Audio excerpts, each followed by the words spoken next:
Hey, Mike, how are you? Hey, Bob, I'm doing swell. How you doing? I'm good. Welcome everybody to the Pop Culture SquadCast Live. We are live on Tuesday night as per usual. We have a guest tonight that we are very excited about. Monica Gallagher is going to be here shortly. She is a fantastic award-winning cartoonist, and we are looking forward to having her on the show. You're maintaining the atmosphere up there in Connecticut. Apparently, there's some weather coming your way. We're going to be okay tonight, though. I hope so. I mean, it's possible that I'll get knocked off. Well, by the weather, not by some. Well, that's. However, I would like to make an announcement. What's the announcement? In about 2 weeks, I turn really old, 74. That's ridiculous. So therefore, I want to take this opportunity to announce my candidacy for the presidency of the United States of America. Well, you are not the oldest person on the ticket, so I know. Going well for you. Like it's a newsy time. Stuff's going on. It's been a bit hectic out there, and we're gonna try. It's been real hectic. Did you see John Oliver's show this week? I did not see John Oliver's show this week. I need to get that more into my rotation. I always try and get Jon Stewart's response on Mondays, and I like Colbert's comments, but I have not seen John Oliver. So what did he say? Well, they tape the show on Saturdays. Oh, on Sunday, and we all knew that this was going to be weird. Right. They ran a disclaimer before the show reminding us it was taped on Saturday. Excellent. So John comes out there and he was off for 4 weeks, and he says, it turns out a lot of stuff has happened in the last 4 weeks, and then he just does a list. And he says, sure. And then he followed, which is astonishing, just to put it all in one place, it's astonishing. And it then is. He says, and we're taping this on Saturday. We're running it on Sunday. So who knows what will happen by then? Well, we knew because we were live on Sunday, and we knew that Biden pulled out, and Kamala jumped in. And by the end of that show, she had already raised like $80 million. Yep. Literally. Now it's over $250 million. But that point, that so much had happened in those 4 weeks, and Lord only knows what happened in the ensuing 24 hours. Yeah, exactly. That said it all. Absolutely. I mean, there's a lot. I will say I'm entering this episode of Pop Culture Squadcast Live a little bit more positively in my outlook on the world. I don't know why. I don't know that there's any justification for that. I'm just saying. There is. Well, I hope so, but I just feel a little bit more hopeful for the world, or for the second. And again, I don't want this to be hugely political. I don't know that no one is a perfect candidate. No one is. She's the Kamala Harris is not necessarily someone that I would have picked against an open field. But I feel more confident about. Listen, Mike, I love you. I just don't. I think people should retire. I think it's something that they should do. Like you're not trying to run a comic book company at this point, or some sort of thing. We're here having fun. This is retirement for you, and that's great, and I love it. Pretty much. But I mean. I don't think that people who would normally be retired should be running one of the most wealthy countries in the world. I don't think age has anything to do with it. Joe Biden has been a phenomenal president, unless, of course, I agree. And he deserves everything.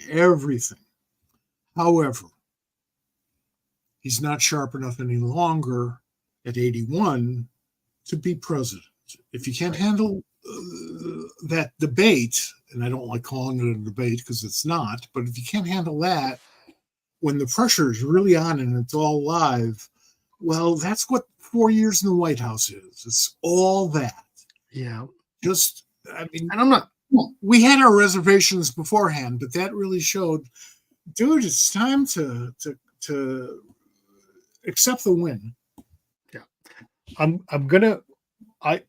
We could spend 3 hours at least talking about this, and I don't. Not that I don't want to, but I'm gonna put a pin in it because this is. No, because Let's it's go. about comics and pop culture. Let's go pop culture. We're going to change. You We may bet. come back. We may come back. I'm hoping that with our guests, we may come back to some of this stuff.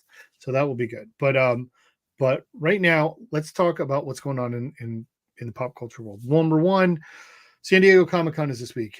Yay! And everybody's rushing to the West Coast. We can feel like we're lifting up because everybody's going over there. Yeah, I'm worried about that earthquake. Every year in San Diego, I think, well, if I'm on the East Coast, I'm running it. So that's happening. We know a lot of people. There's going to be a lot of news. We're going to try and cover as much as possible. We're going to try and set up some things on Pop Culture Squad. So please stay tuned to our socials, to the website. We'll try and cover as much as we can with San Diego coming up this week. I think all the announcements have already been made. Well, there's a bunch of stuff that's been made, but they already know there's more stuff coming. Like people are like, "Oh, you got to come. This panel's going to happen. That panel's going to happen." There's some great, and I got to say, like one of the things. I mean, if you are going, please make an effort to take a look at the programming because there are some amazing conversation panels that are going to be happening with some great people, people that we know, people who just stories that are going to be told about this industry, about storytelling, about all kinds of things that you're going to want to check out. There's some good stuff there. I wish I was there for a few of them. Yeah. Certainly the tribute to Trina. Yeah. And there always is. The problem with those panels at San Diego, and this is true at more and more conventions, is that, unless you decide on one panel and you get there like 3 hours early and you have an AK-47 to defend your position, you're not getting in. And it's a pain in the ass. Well, that's troublesome, and I wish that wasn't the case. But as I said, that's happening this week.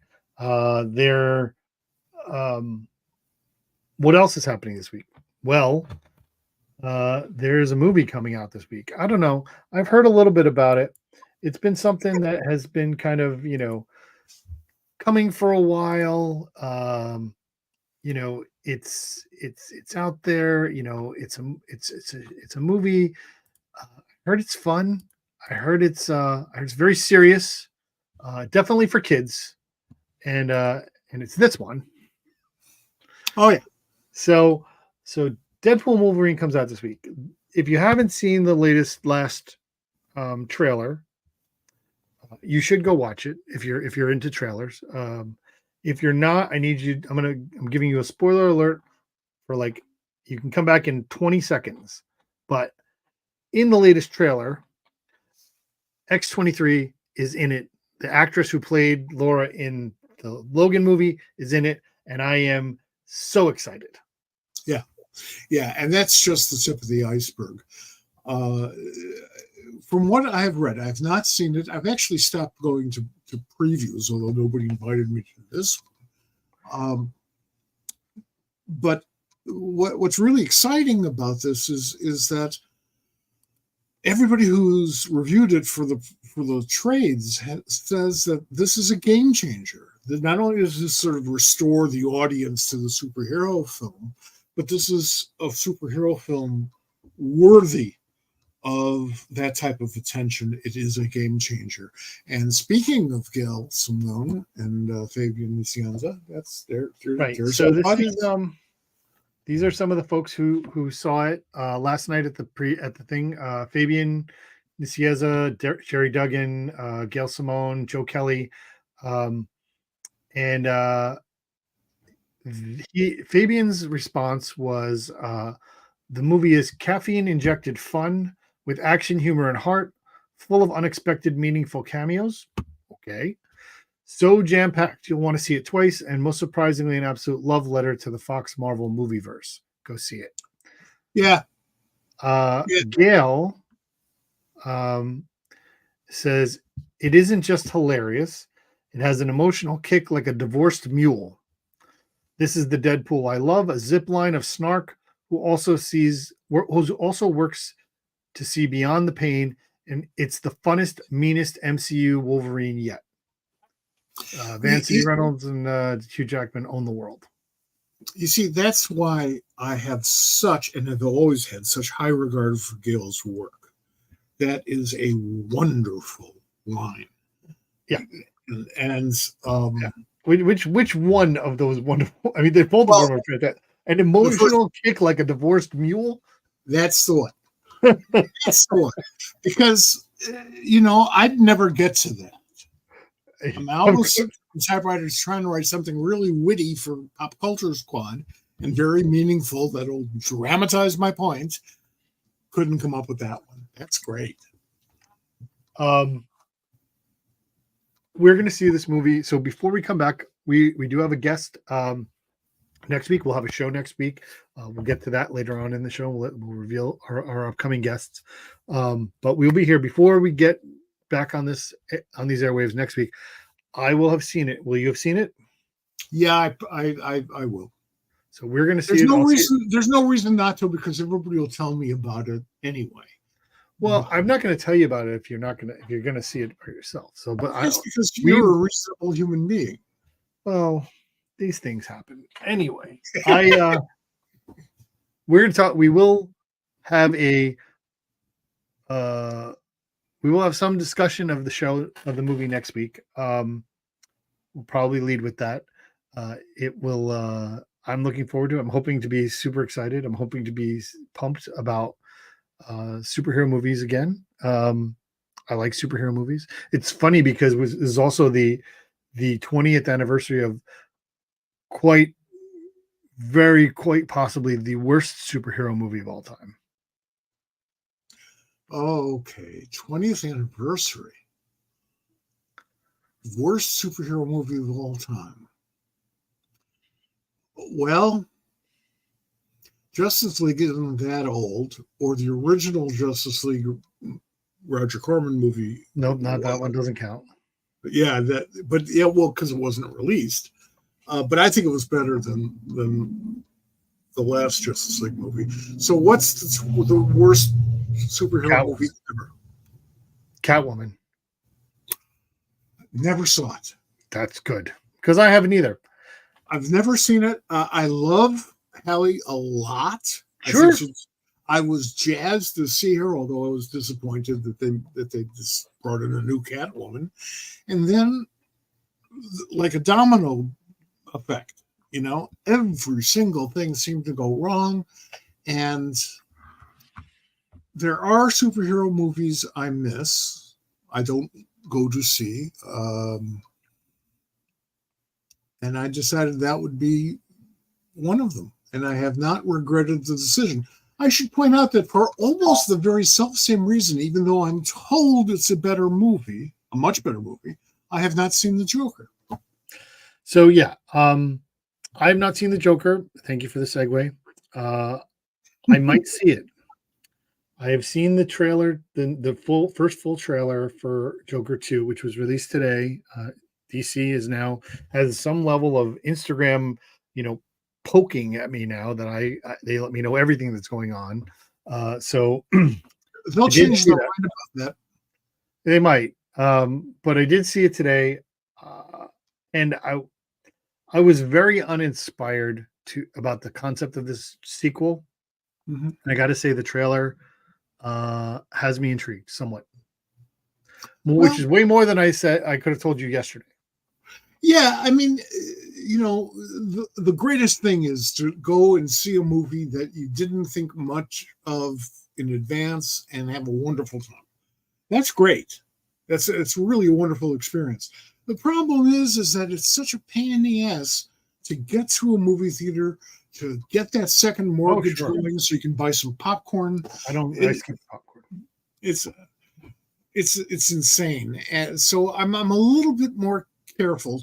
Also, there's a lot more superhero movies out there. Yeah. I haven't seen any of the Spider-Man tie-ins, the Venom stuff and all that. Oh no, I have not either. I don't have no desire for those.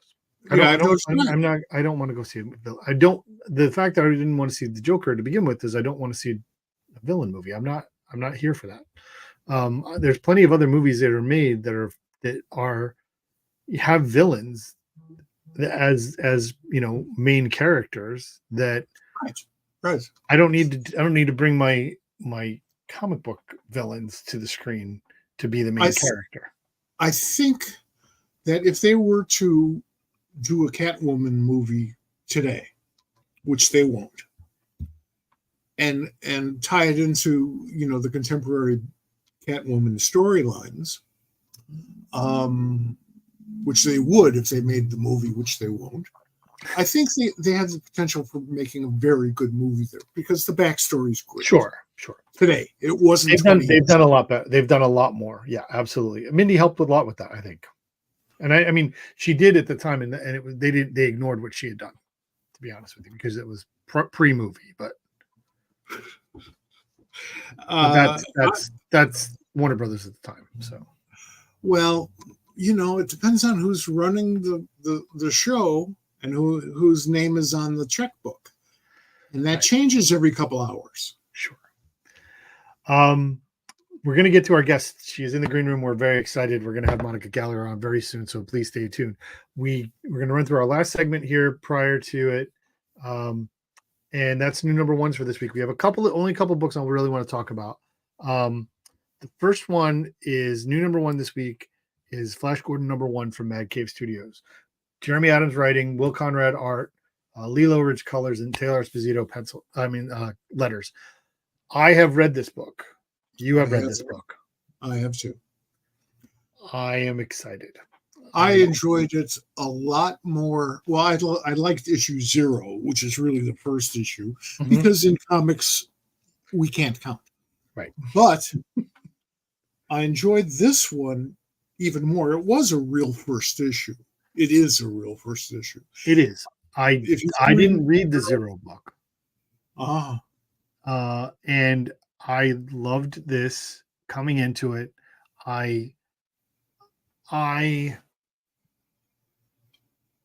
I know the Flash Gordon mythos. I know who he is. I know what I'm getting here.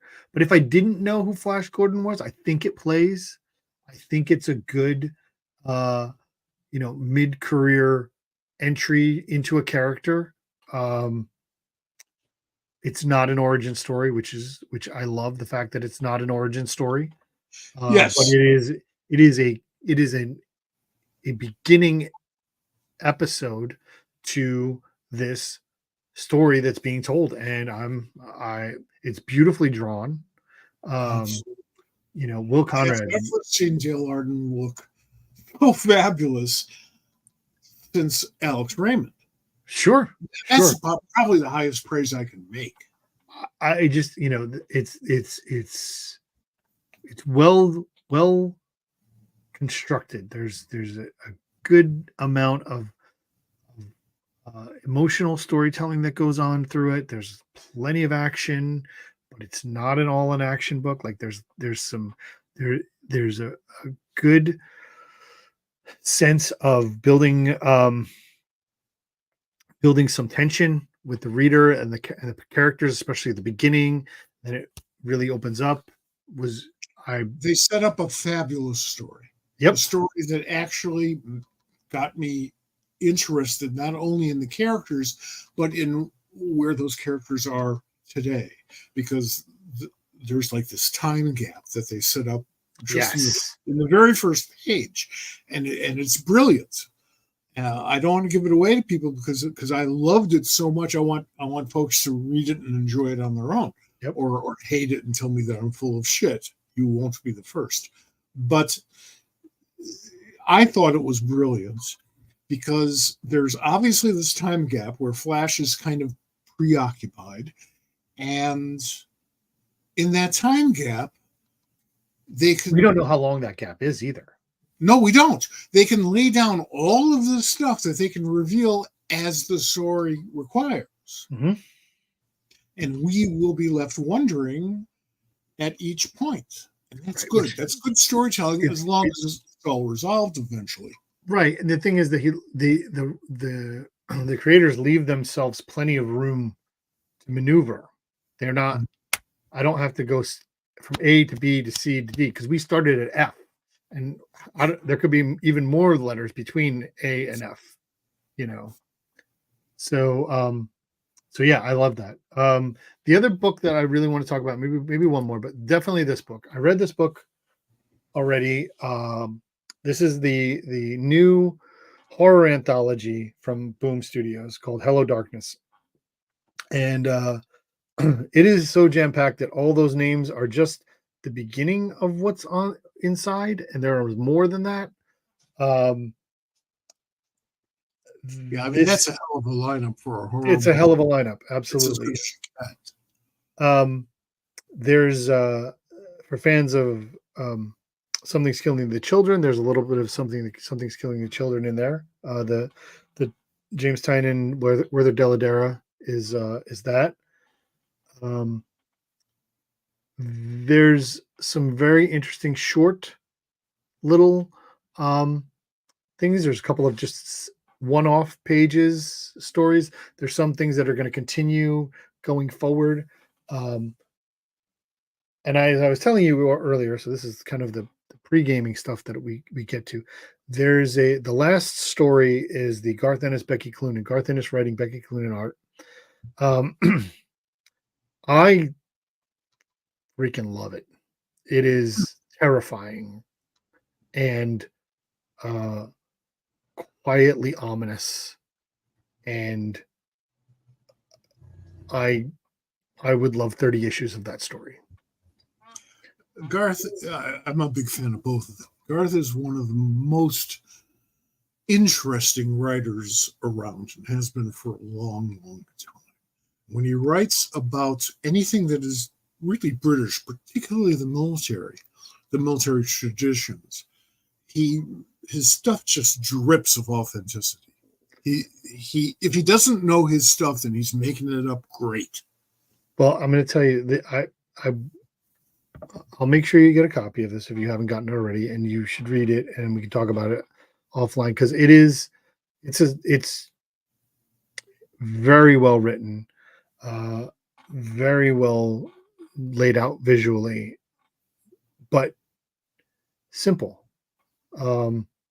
and timely, and just I'm excited for it. I'm excited to get this book, even if it's just for that. Now I say that there are the other stories in there. I want to know what happens to them too. So it's great. And we were talking earlier. I think we'll end off on this, but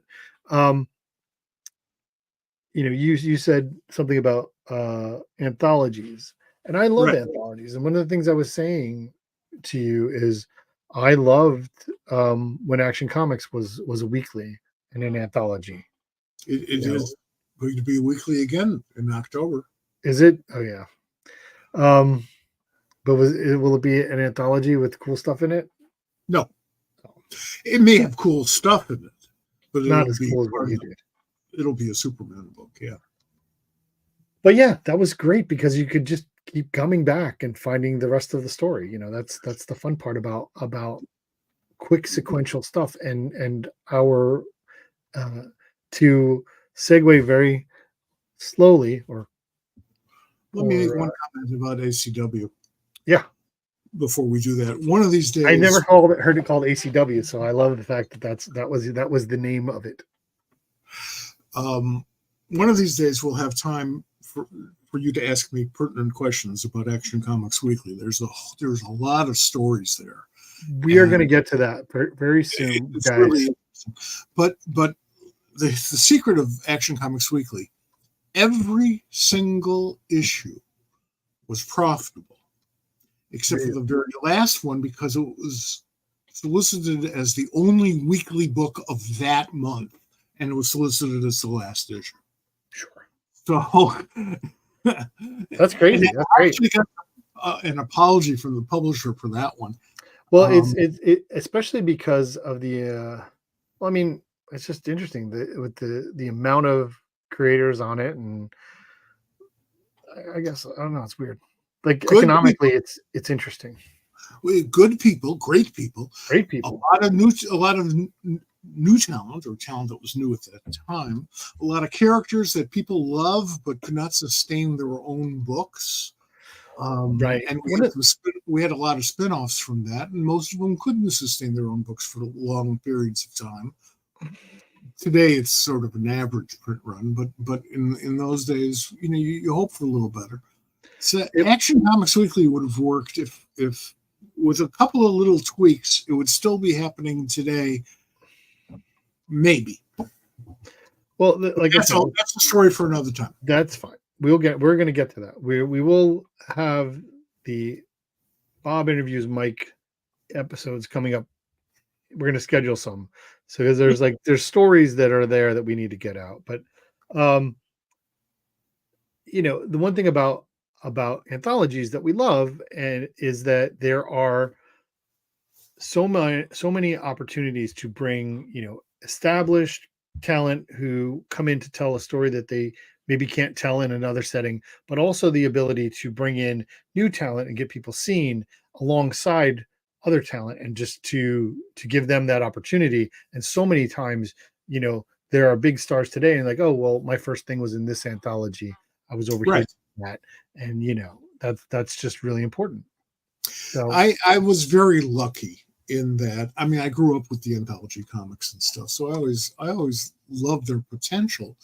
In 1978, when I was at DC, my friend in England, Richard Burton, sent me the first 3 issues of 2000 AD. The first 3 issues.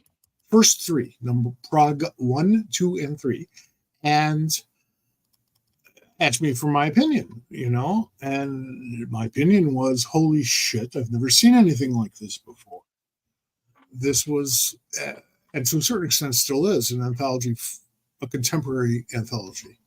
And the whole idea of rotating characters in and out, doing like an 8-part story of one, and then, put in another character and then bring that first one back in a few weeks, that all came from 2000 AD. That's fantastic. I love that. All right. We are excited about that book. Also, that story that I was talking about is a 7-parter. So the first 7 issues will be that story. So definitely get on that book. It is now time to bring in our guest. I am very excited about Monica Gallagher coming in here. She is a cartoonist, writer, artist, wonderful human being, award-winning cartoonist, and her art is actually behind me, and we'll probably talk about that later. But I would like for everyone to, raise a glass and welcome in Monica Gallagher.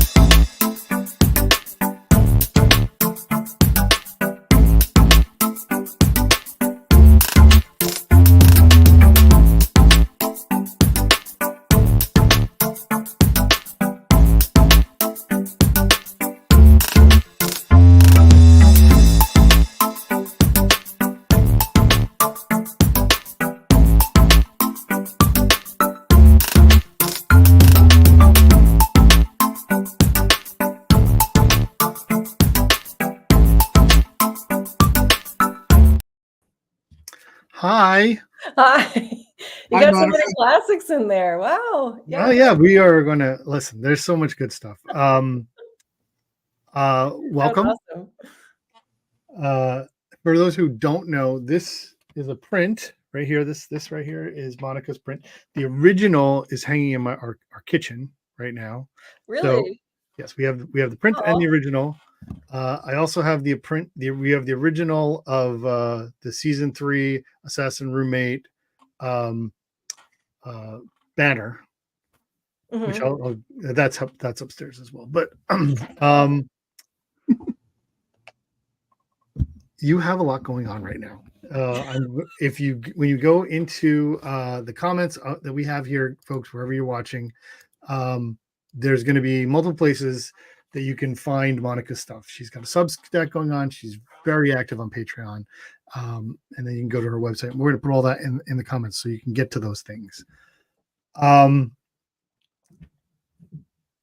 want to before we get to anything, I want to talk about your art, because when I look at your art, when I see the things that you draw, when I see the things that you write, there's something that seems cathartic and desperately effervescent about your cartooning. It's like you can't help it. It just Desperately effervescent. I'm gonna put that on my business card. Really? That's a wonderful compliment.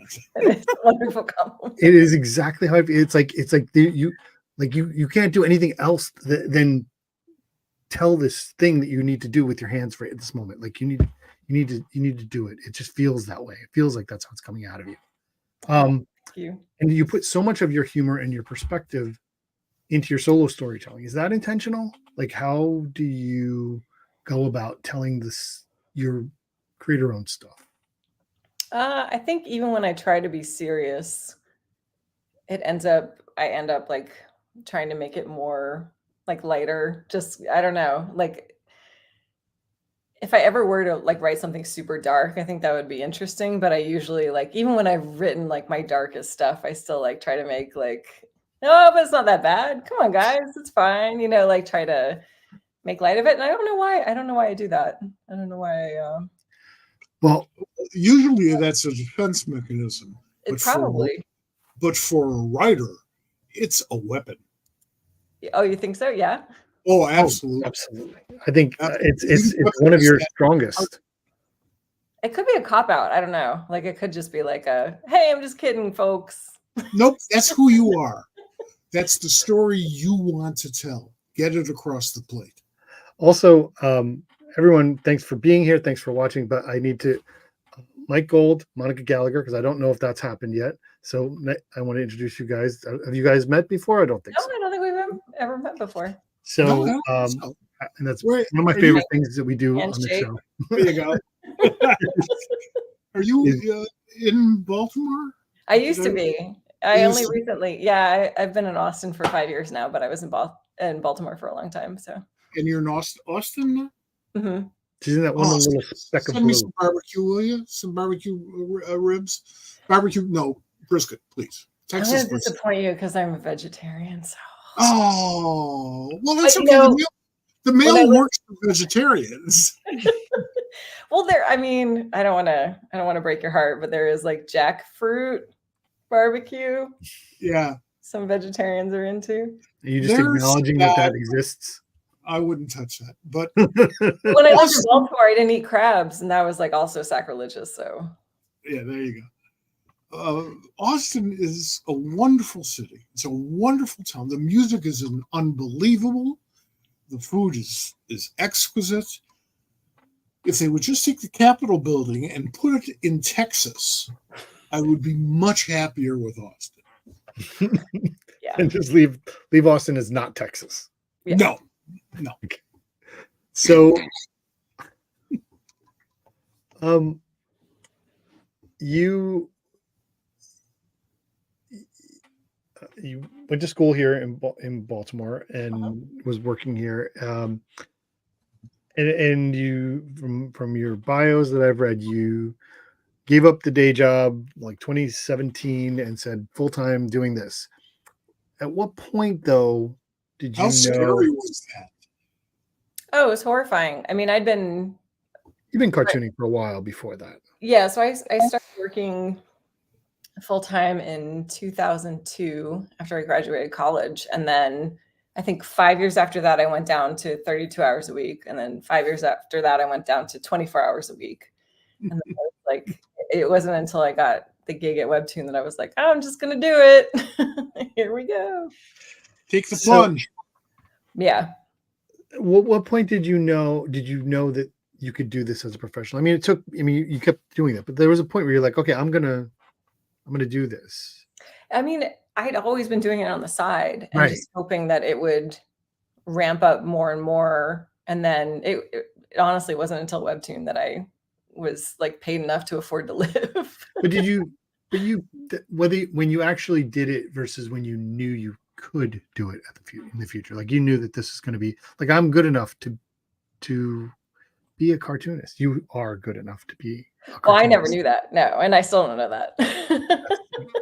No, it's when the checks stop coming in. That's when you start thinking, or automatic deposit or whatever it is now. That's when you start thinking, well, maybe I'm not.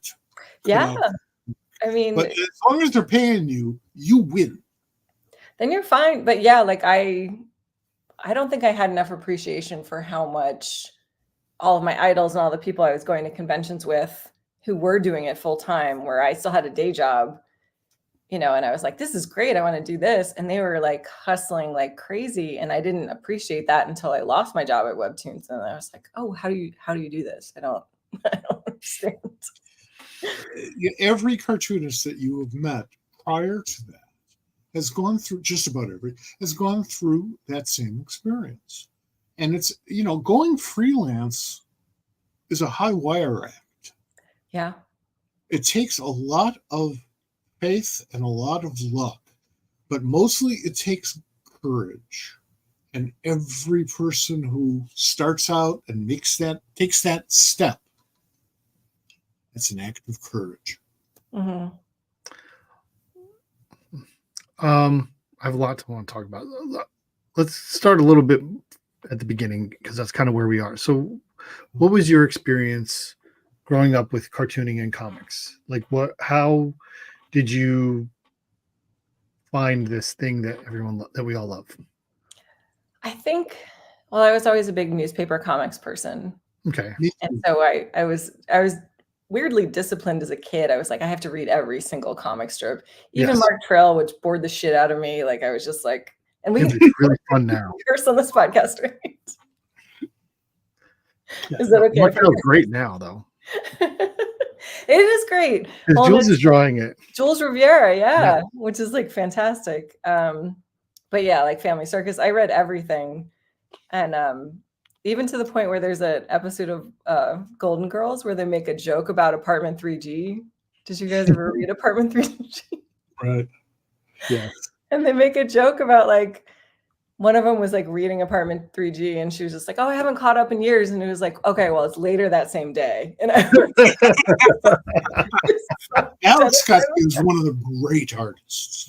It was so good. Yeah, I loved Apartment. One of the absolute great artists. He worked for Will Eisner on The Spirits and oh, really? Oh, wow. Yeah, and it was Will who introduced me to Alex. Alex crashed the Chicago Comic-Con when Will was our guest of honor, and he introduced me, and I was like, oh, one of those moments. That's awesome. So reading the Sundays and the dailies, and yeah, it was newspaper comics, and of course I tried to mimic Calvin and Hobbes and Garfield. Those were my two favorites. And then I just started like copying them and doing my own. And I think I forget how long I did that. And then when I was in high school, I was just probably from like 6 on, I was like trying to mimic comic strip art. And then when I was in high school, I made a superhero comic of me and my friend for her birthday. And she was like, "Oh, okay, that's whatever." And then I just kept going with the story and like not showing anyone. I just kept drawing and writing it. Right. And using her image. Yeah, go ahead. Oh yeah. So I did that. And then I like that extended into college. Like I felt this weird need to keep writing and drawing comics, even if no one ever saw them. I don't know why. Bonnie's been going the longest, right? Would you say that's the longest thing you've been doing? I think it's probably the longest now. Yeah. I started that in 2009, I think. And just we have there it is. So, I have it over behind me too.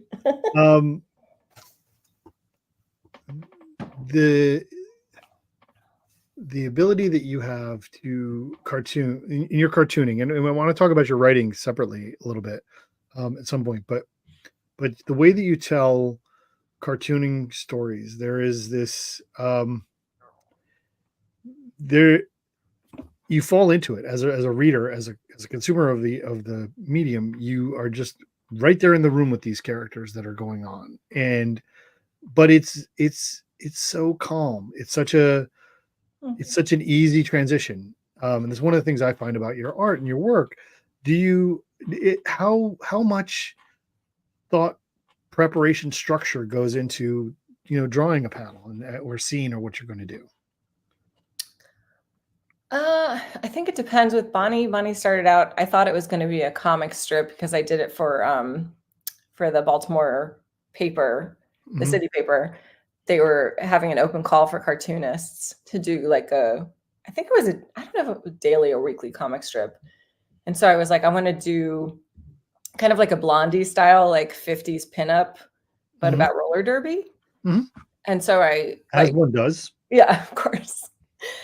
And then of course, like I think the second, because you had to submit like 5 or 6 or something strips, and the second one had a werewolf in it. I was like, I don't know where that came from, but I'm just gonna submit it. And so they had like it was like, first through fifth prizes, and then I got an honorable mention. I was like all the way down to the bottom of the pile. That's great. But then again, I was like, I'm just gonna keep doing it. And then, You but kept doing because it. yeah, and I mean, to your question, I don't know what motivated me to do it.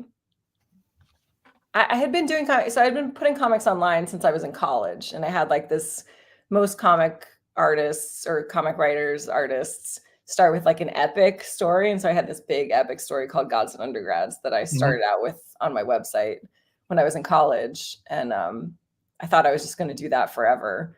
And then I got kind of sick of like a big, long, drawn out one. I was like, oh, I want to do little like short, funny things. Because a lot of my peers and friends at the time, like Danielle Corsetto, and like they were all doing like daily comic strips. So I was like, oh, I can try to do that style.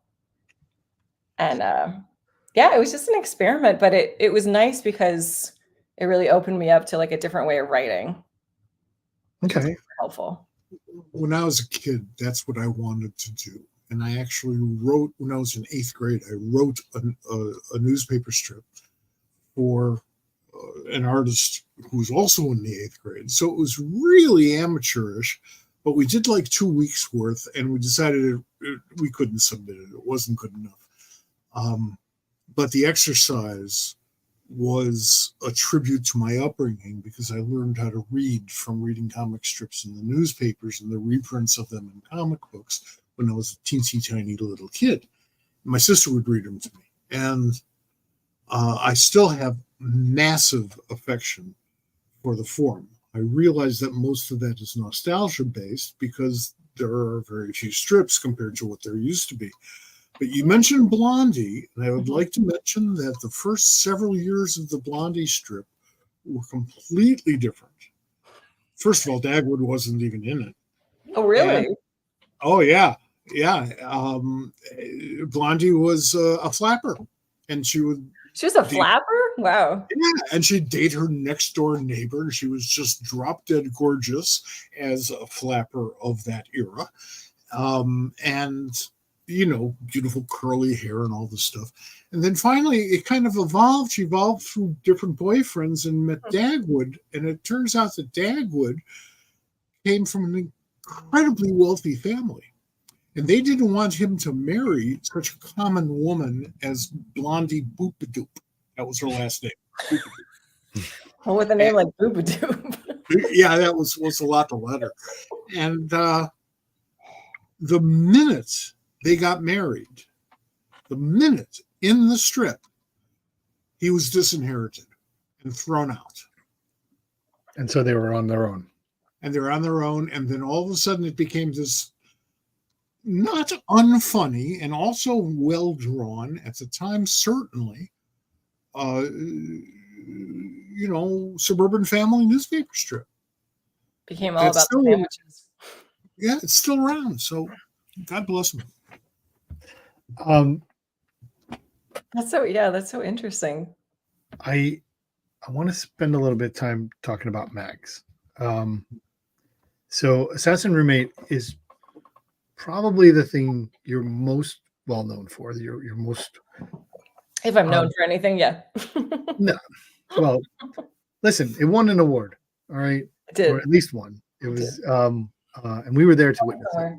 Somewhere. So, but so Assassin Roommate season 1 is available on Amazon. It's available on your Etsy store. Yeah, in print. Well, so print. I do have it on my website now because I've been starting to. So Yeah, I'll stop with yeah. Good. I do have a question. Where can I? It's not on Webtoon anymore. If I wanted to read it, how do I do that? So you can read up through well, beginning of season 4 on my website. On your website, Yes, which is eatyourlipstick.com. right? But Which I is just in the started comments. yeah, I just started reposting it on Substack from the beginning because I was getting more interaction there. But I am Yeah. trying to like house it on my website so that it exists because Webtoon took it down as soon as I got my rights back. So can we talk about that a little bit? Yeah, absolutely. Oh, I would love to talk about that. What? Thank God. What happened there? Like, so you got your you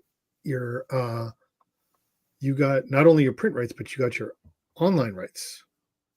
Yeah, so well, the print rights for Webtoon, and I don't know, this was just when I worked Well, there, but it It was was 18 months. 18, right? So that was it. So like after like season 1 came out, 18 months after that, you were allowed to print it. Right. You weren't allowed to put anything online until 3 years after everything was done.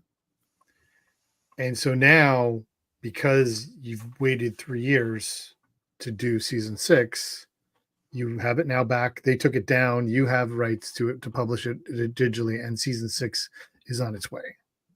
Well, season 6 exists only on my Patreon, but I realized it was like, oh wait, people haven't read this for 3 years and they can't read all of it anywhere. So I've been slowly putting it on my website. That's fine. That's great. I mean, like, you have control over it. That's fine. It's good. And I've just put into the comments section for everybody who's watching. It's Monica's Substack and her website, Eat Your Lipstick, and her Patreon, which you should get because she's always coming up with new and interesting tiers on Patreon as well, which is great. But let's talk a little bit about Assassin Roommate and okay, so was this did you have a pitch? Were you approached by Tom? I mean, Tom was behind this, right? Tom Akel. Yeah. Did he say, give me a pitch? Did he or did you, how did that work out for you for the idea of bringing this to Webtoon? Well, so the funny story, the first time I met Tom was at Emerald City. I guess it might have been 2016. I don't think it was earlier than that. Okay. But he came by my table when I wasn't there. And my friends were like watching my table, and I came back from the bathroom or whatever. And they were like, you know, a Hawkeye came by and wanted to talk to you. And I was like, a Hawkeye? Like a guy dressed as Hawkeye? And they're like, no, a hot guy. That's a fair description. Yeah. There's 100% fair description. Okay. And then he came back. He's beautiful. Let's be honest. Very hot. But he came back and he was like talking to me. He was like, oh, you know, we've got like this site where we're going to pay like webcomics creators like a living wage. I was like, oh, that's bullshit. Like fucking bullshit. Like, no, that's not happening.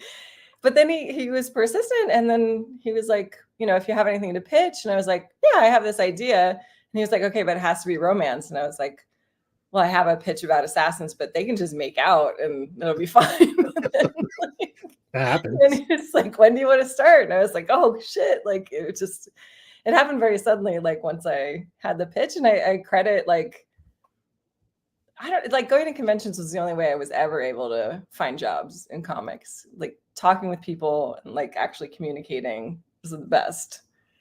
It's the preferred manner. Yeah. You know, and we have placed these conventions all over the world, so you can do that, and the people who actually can give you work go to them. So if you're patient and you're willing to beat the hell out of the people who are standing in line in front of you, you can get through. Yeah.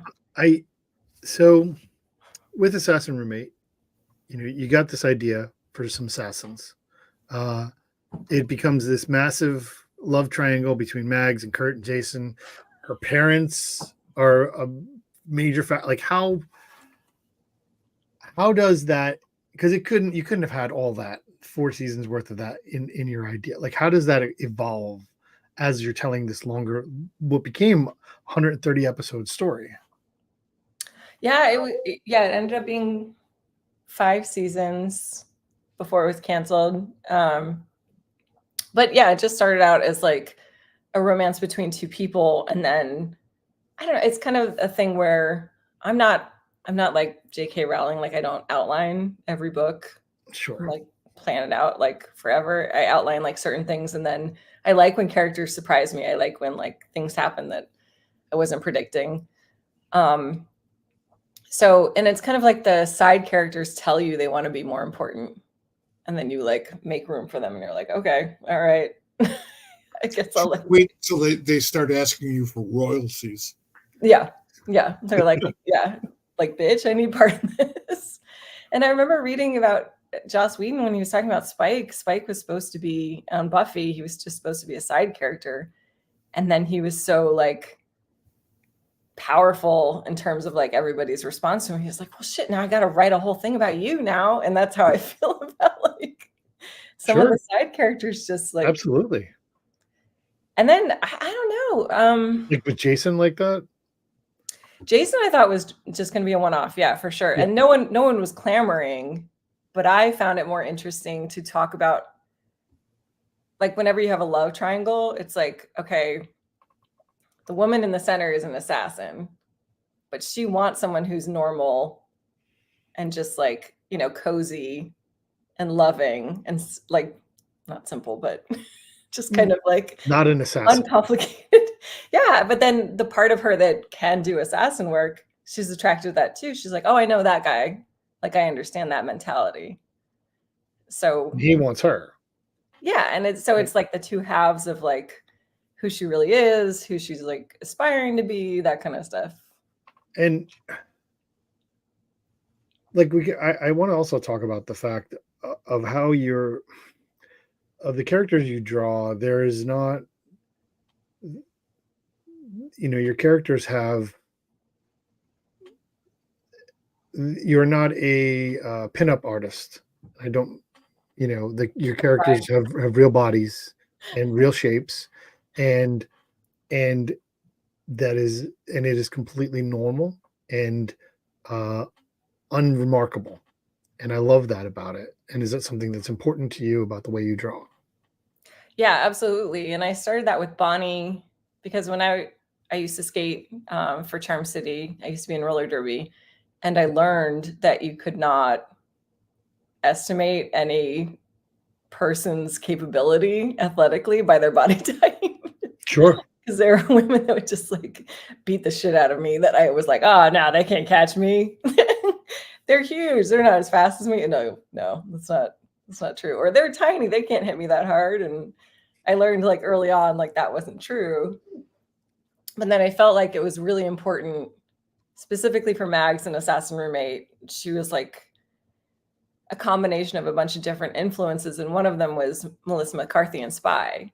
Mm-hmm. We've never seen an actual assassin that people underestimated constantly because of how she looked. And she could like blend in. Like, one of my favorite things is like they give her a cover of like the homophobic aunt. She's just in like a terrible wig. And, like, but those are the best assassins. And so I love that idea of like someone that's constantly underestimated because they're not like the stereotypical, like, I don't know, like you were talking about Catwoman, like the latex wearing assassin that's super obvious. Just because they're a person is an assassin outside of their work, it doesn't make them necessarily a bad person. Right. Yeah. Well, she's okay. They kill people for a living, but that's just the job. They're all bad guys. That's fine. Yeah, she's only killing bad guys. Yeah. That's what she thinks. Yeah. I think I'm probably going to come back to this, but I want to move a little bit.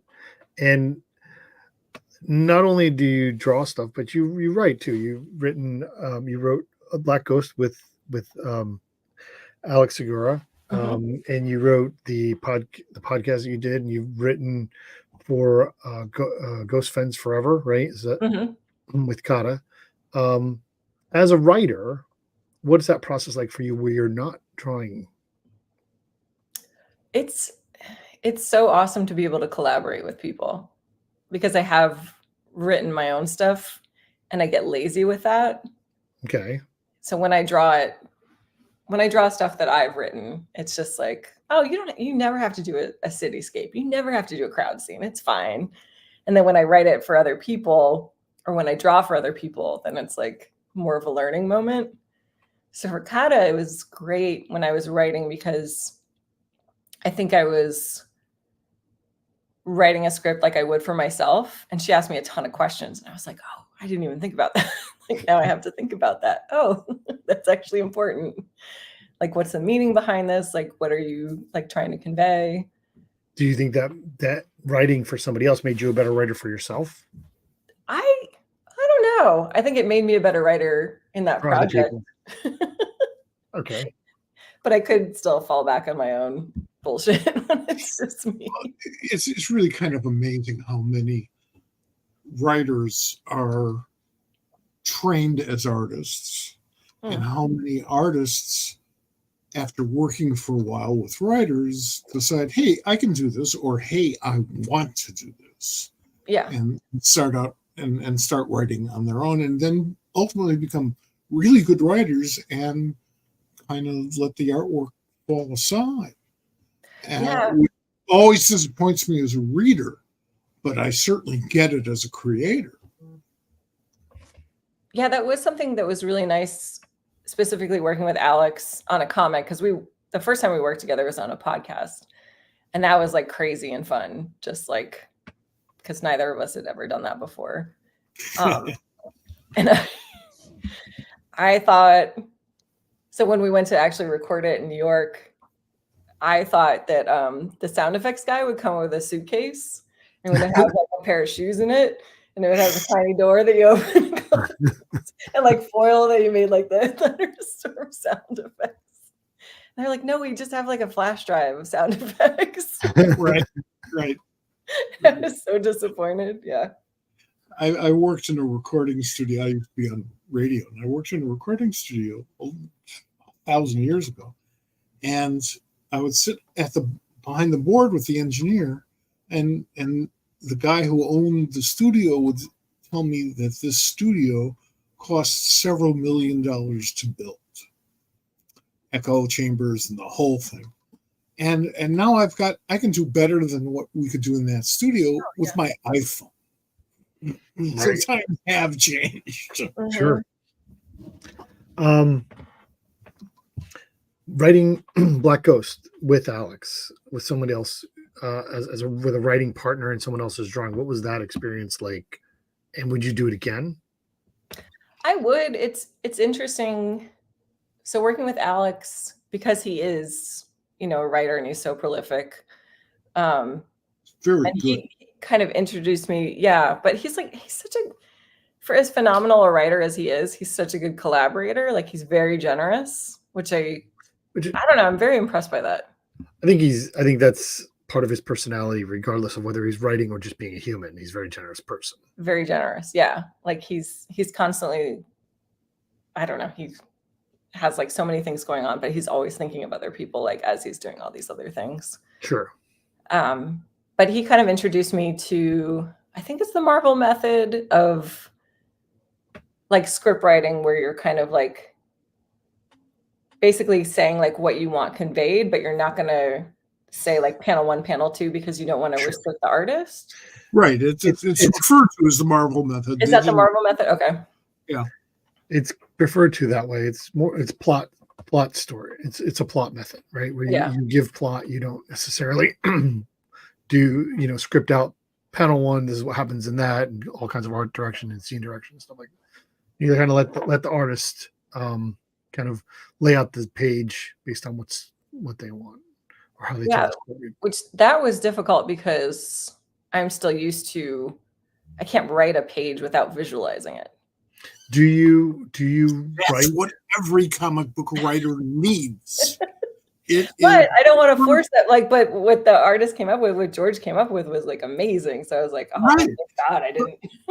First and foremost, George it's a visual medium. If you're not, as a writer, thinking visually, then the artist is going to hate you forever. Yeah. Yeah, and I think that's why like writing a comic script is very similar to writing a movie script and storyboarding. Like they're kind of one and the same. Like you need to be able to visualize shots. You don't have to, you're letting the artist come in and do what they want to do with it, but you still have to have that in your mind, even when you're just planning out exactly how much dialogue goes on a page or exactly how much action goes on a page. You better have some like semblance of timing, because like for a movie script, it's like what a page is, like a minute of dialogue, I think. And I think it is similar in comics, or it should be, where you don't want to overload it with dialogue, and you kind of just like, you have to know that limit of that page and like what you can tell the artist. That's true, but we have in comics something that they don't have in movies and television and filmed entertainment. We control the time. Mm-hmm. Oh, well, that's true. That's very true. And and everybody goes and whips out their Bernie Krigstein and stuff, and that's great. You should.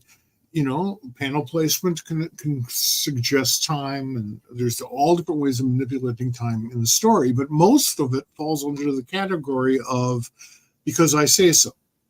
That's the category. So all of the stuff that Spider-Man is mumbling to himself and to the bad guy, which you can't possibly do in real life, like as if you could swing from webs, all that dialogue, it just happened instantly. Sure. And the reader doesn't even think like, well, he can't say all that. Mm-hmm. It's interesting though, like when you were doing a lot of the stuff that you've done for digital, for web stuff, where on Webtoon you were dealing with a vertical scroll and you had however many panels worked out to like about 5 pages worth of printed stuff. It worked out for each episode. How difficult was that versus what you had been used to switching to the vertical scroll and then translating that back to a printed page? Yeah, I think so. Scott McCloud was like a huge influence on me. Sure.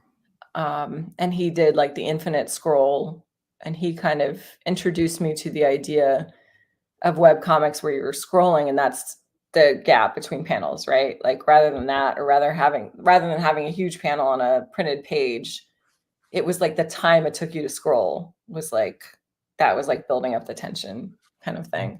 And so I did like that about the vertical panels. I didn't do much creatively with that except for time.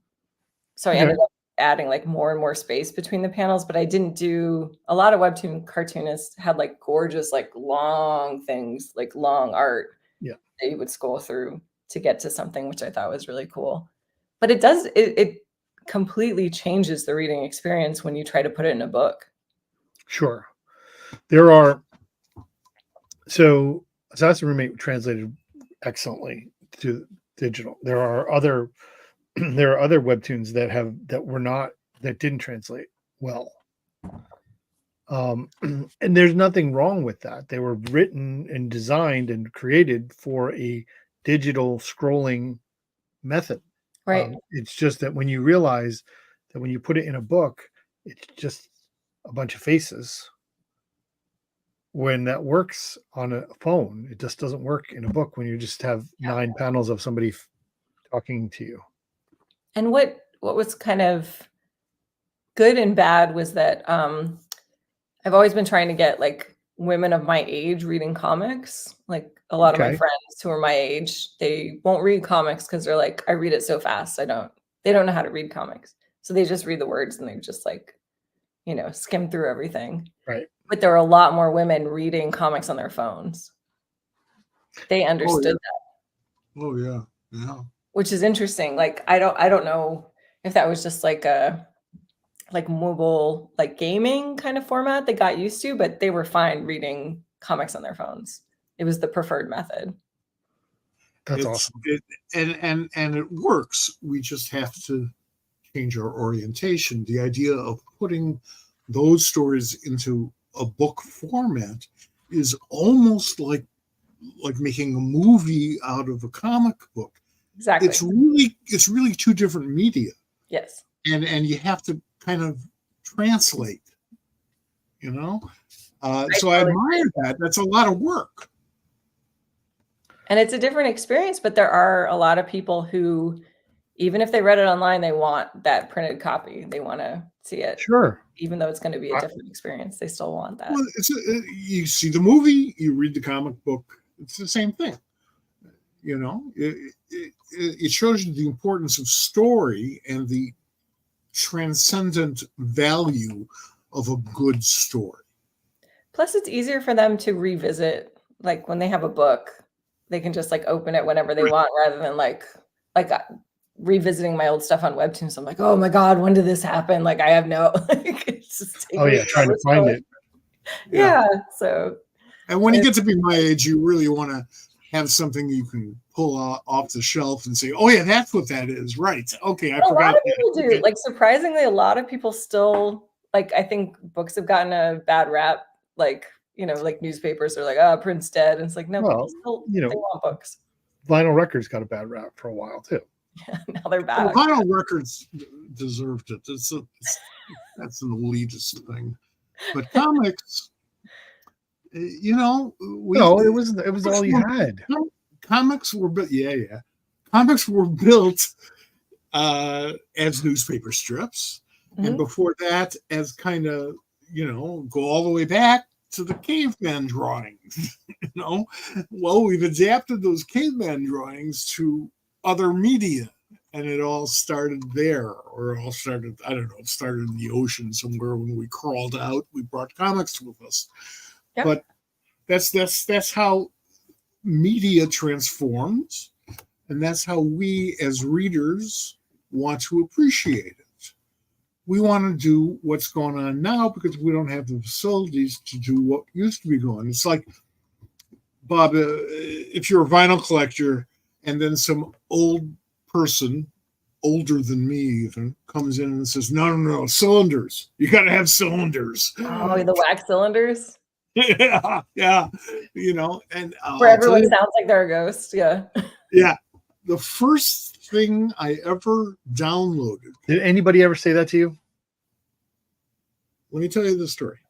The first thing I ever downloaded off of the internet, the first music I ever downloaded, were from cylinders. Somebody had transferred, made that digital. Early on, really? Yeah, this is, you know, in the early days of the internet. And I'd never heard that stuff. I'd seen cylinders, but you know, I'd never heard some of that stuff. Some of it was sort of remastered into vinyl, but it was 78 RPM, so it sounded even worse.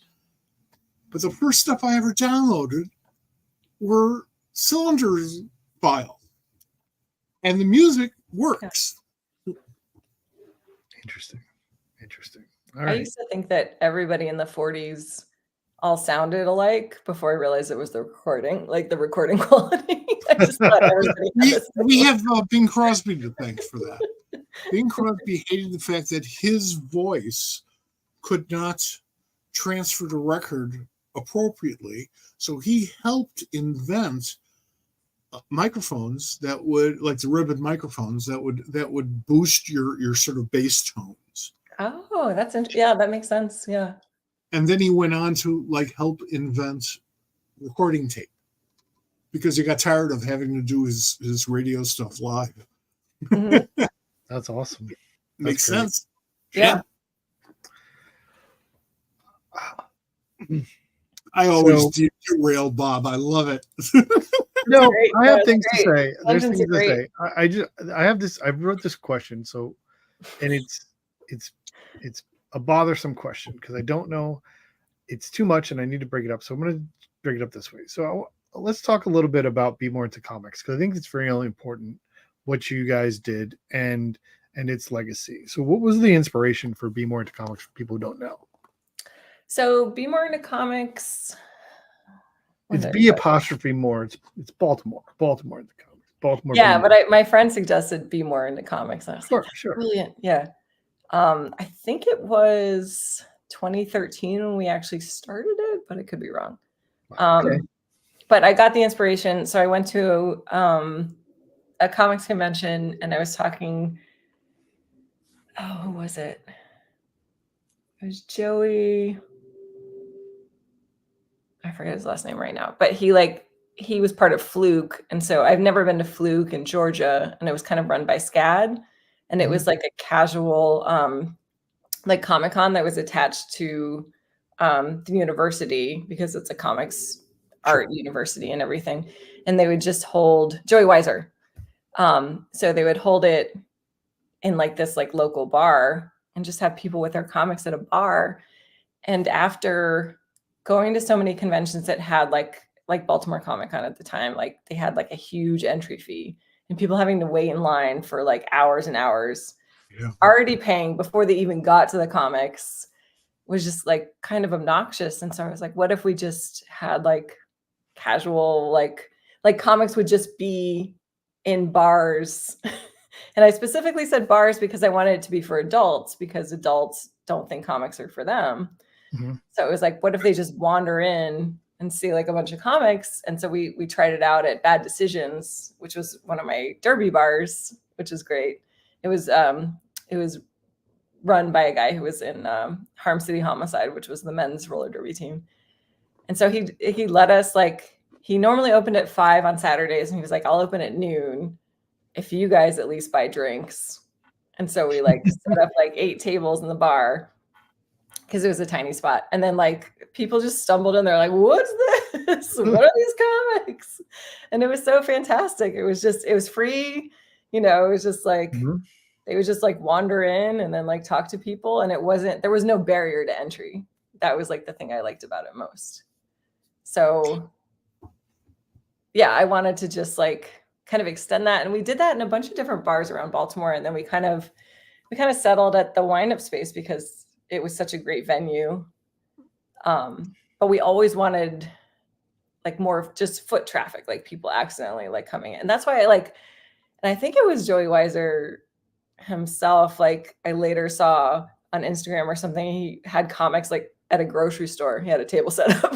It's just like, I love it. Like just accidentally where you're not expecting comics, and just like, it's great. It introduces people to comics in a whole new way. Sure. One of the things that I enjoyed about, when you guys were doing stuff like that, and I think I went to a few events. One was at they were at shops though. Like you did one at Atomic Books, there was one at Cosmic Comics, and they were it was so great for people who were into comics or were expecting comics in that spot to find local creators, people who were making their own comics, who were there around, and just exposing yourselves to the community. And I think that was really important to build that community within. Yeah, because even just going to comic conventions in other states, I remember going to one in West Virginia that it was in this like big convention center, but it was like mostly empty. And I remember, I think it was Tricon. Have you ever heard of Tricon? I don't know. Okay. It was a long time ago. I don't think they have it anymore, but anyway, like these women came in and they were like, I had no idea women do comics. Nice. But they wandered in, and they probably paid to get in there. And that was like, I was like, oh, I need more of this. I need more people to like stumble upon comics and not think that there's any kind of barrier. Cause like comic shops over my lifetime, they were very threatening for a while. And now they've become, so much better. Cause I remember going to comic shops when I was younger, even in my 20s, and people just like being shitty and just being like, you don't know what you want. Like, get out of here, So right. Yeah, that's the way it was.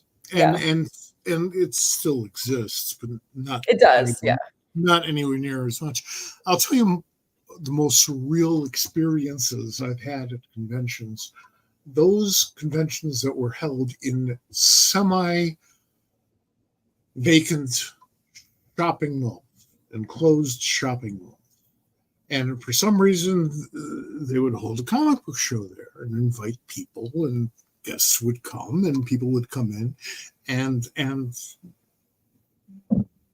the idea was that they would frequent the few remaining stores that were in the mall. Well, of course, shopping malls are pretty much dead by now, but like 30 years ago, this was true. 30 years ago, there were still malls. Maybe they were being replaced by bigger malls. So you're walking around these surreal dark corridors with all these shuttered stores, talking about what's going on with the X-Men. I mean, it's just weird. I just went to a comics show like that a few years ago in San Antonio, and it was like in an abandoned mall. Yeah. And we're like, this is a zombie apocalypse. But it was cool because we're all like just down on the main floor, like a bunch of comics creators, but it was still like, you can't shop here.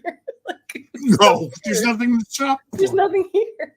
Well, I also want to like talk about like what you've encountered, where you are in Austin. Yeah, we happen to run into you at the Staples show, which is an indie comic book creator show, which was packed, fantastic, like great little, it was a 2-day show. Mike, to give you reference, it was about a room about the size of Ithacon, maybe smaller. It's actually smaller than the Ithacon room, but packed with just indie creators. Well, I love indie shows. I love it. I love the people who show up for them because they're not the same, quite the same crowd that you get at the bigger comic shows. And it is concentrated. It's 2 days. And there's all of these creators who get tables that they couldn't afford to get at the bigger shows, showing off or the wait list. Showing off stuff that I've never seen before, showing us where this medium is going, which is a million different directions. I can only point to one at a time. And it is so inspirational. First time I went to a MoCA show in New York City. Oh yeah. It was the second show. It was what the second year was show. it? Oh God, I was afraid you were going to ask me that question. I don't know. It was in the late 20th century. I think. Yeah, I think. Well, yeah, and I think my first time there was 2003 or 4.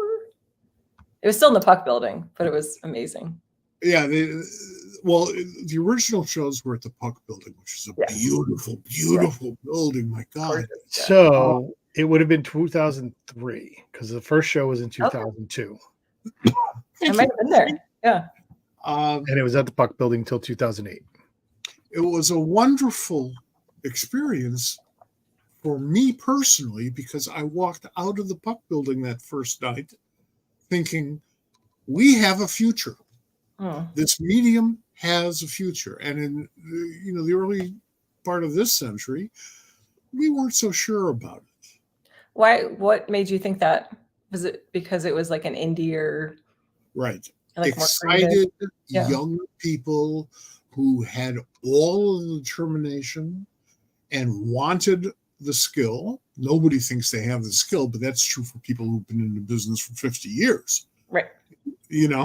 That's not a barrier to entry. I tell people that all the time. I'm like, I don't care if you think you're good, just do it. Like, you're never gonna think you're good. It's fine. Right.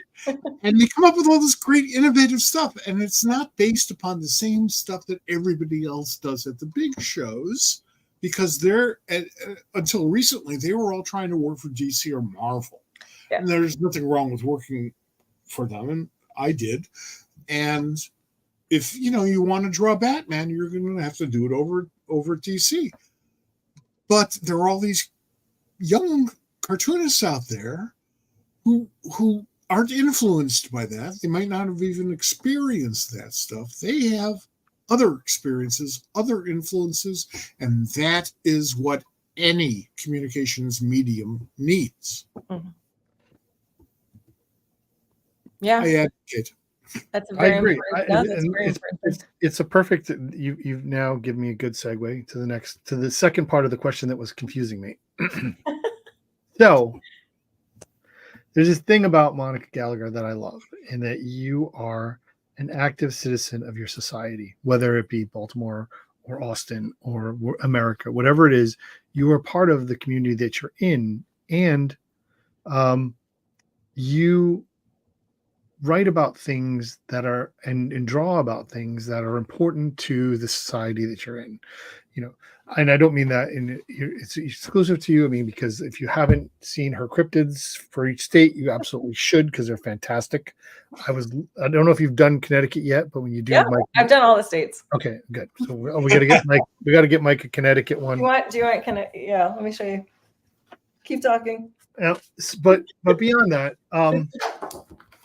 the things. We'll get you one. I live here in Connecticut. So that's great. they're fantastic. But you've written and done things like Boo It Sex and Boobage, and they're very important stories that are told. And from your perspective, how is that satisfying to you in terms of the story that you're telling and the message you're sending? And can you talk a little bit about them, just where they come from your perspective? Yeah, I mean, I think Boobage was my first autobiographical comic, maybe. Yeah. And that was 2007. I decided, I was like, I want to write a comic about having small boobs because I don't think anyone does. But it was about like broader issue, accepting your body. Sure. But you can also be pissed off at the same time. Like, it's okay to be both, like live in both spaces. And then Right. I kind of did, I don't know, people really responded to it. And I like doing like little autobio comics about different personal experiences. But it was funny because people would say like, oh my God, don't you feel so embarrassed or like weird about sharing this? I was like, no, I get to choose what I'm actually sharing. Like, you don't, Right. it's not your choice. That's right. right. It's not like I'm just like putting it all out there. It's like, no, I'm actually picking and choosing what I'm okay with. Right. And the only thing that yeah, go ahead. What you picked and chose was meaningful and important, and the things you chose to share are and continue to are connect with people. They connect with me. I mean, they connect with my wife, and we, those people I know that we've read it. Like, do you get, what kind of reaction how do you feel about the reaction you get to stuff that is extremely personal that you share? I mean, well, Boobage was fun, and I didn't feel like weird about it, and that I got like bra recommendations, and like people were very cool. Like, it was just awesome. But when I think not the worst, but the most personal was I did a bunch of comics like when I was going through chemo for breast cancer, and I was doing them on Patreon only. And then I just put them up on my website when I was done for free because I had a weird, and I still do, I have a weird superstitious thing about because I had a dear friend he had pancreatic cancer, and he wrote a comic about it, and he was like, I'm healed, I'm done. And then he died immediately after that. Yep. So I will never sell my comics going through cancer for profit. They're always going to be on my website for free.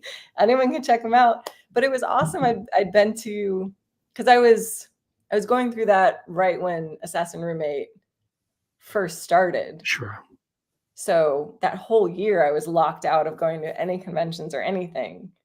And then when I finally did, I had people coming up to me. They were like, they read it, or like teenage boys would come up to my table and be like, oh, my mom really likes this comic, and she really liked what you said about cancer. Bye. Like, it's so cool.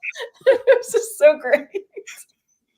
And that was like the best reaction I could ever get. I'll take weird compliments for 200, please. Absolutely. Just like, oh, I don't understand it, but this is important to my mom, so whatever.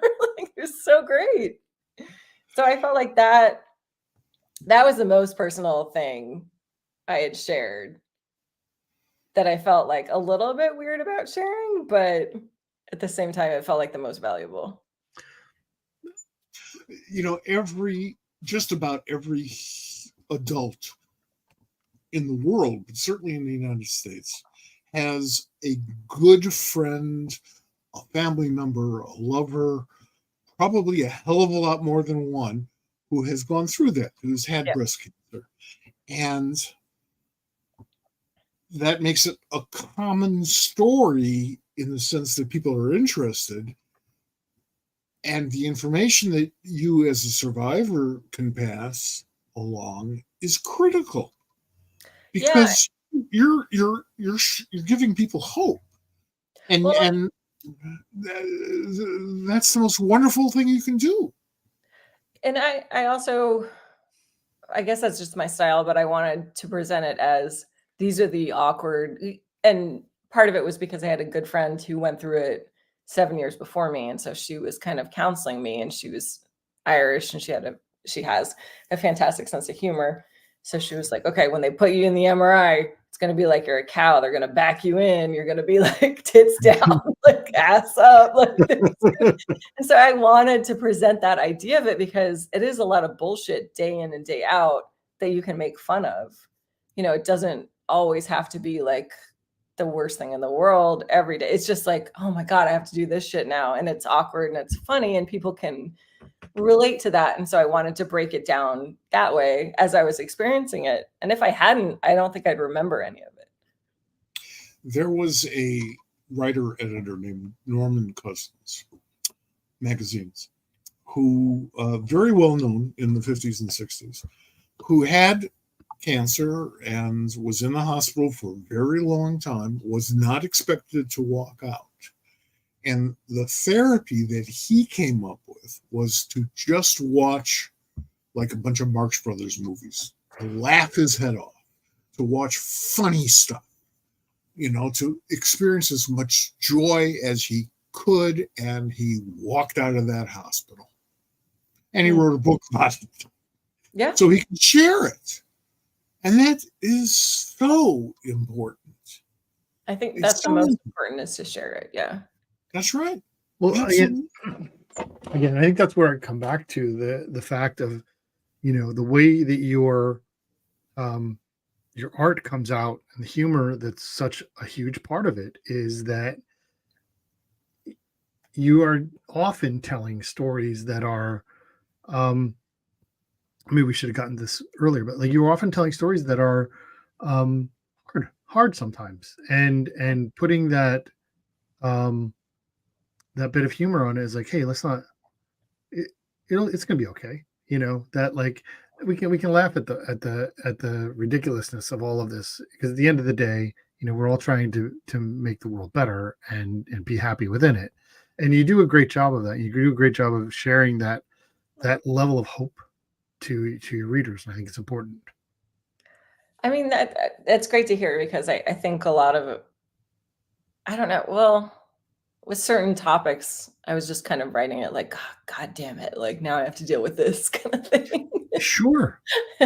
Sometimes writing is exactly the same as being heavily constipated. I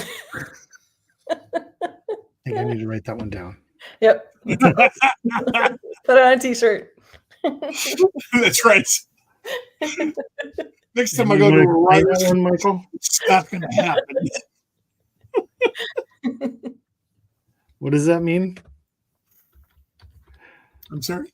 What does that mean? Writing is being heavily is exactly writing is like being heavily constipated. Yeah, it's true. It's true. You write, you know that. I do think there is something out of you, and Oh, I do. I get it.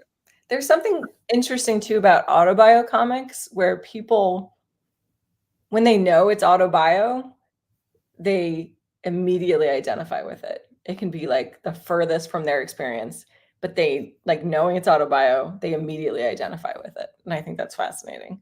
It's a lot harder to get people to identify with fiction. That's true.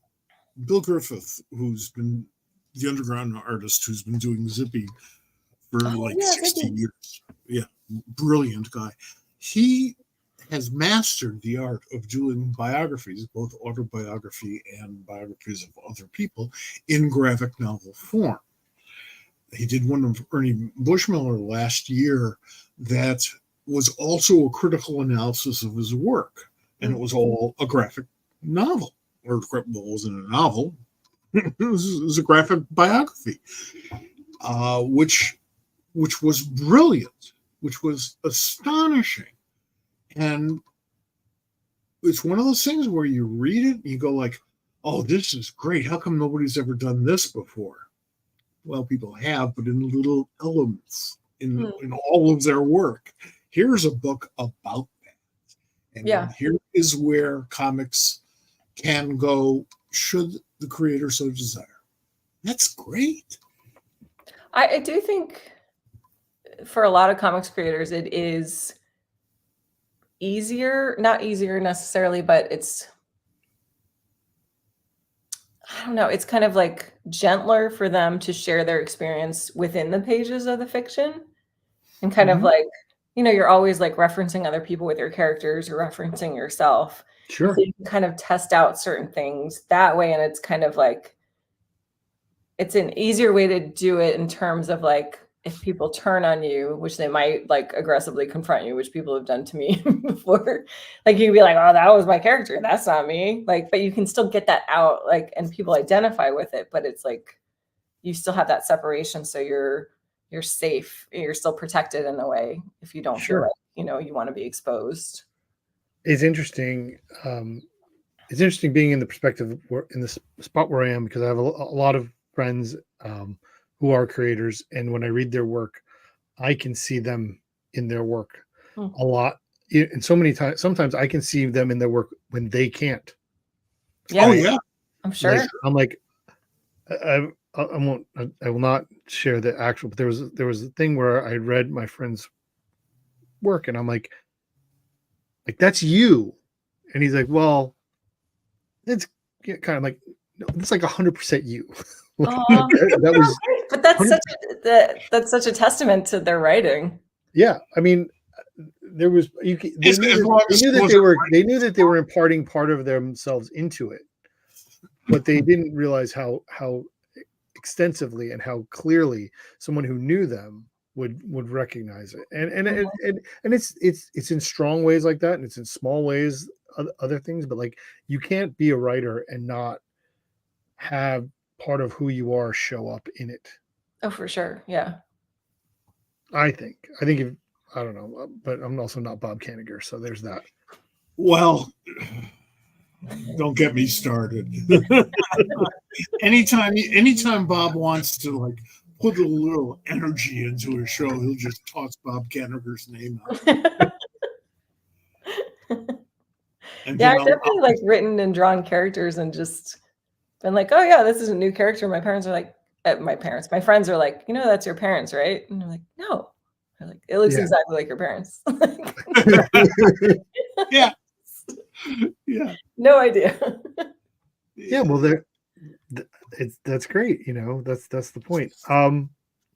What are you working on right now? Because we thank you for being here. We're going to continue to talk about, but let's talk about what you're working on right now. Well, right now I'm kind of in a weird spot. I'm still mainly on my Patreon.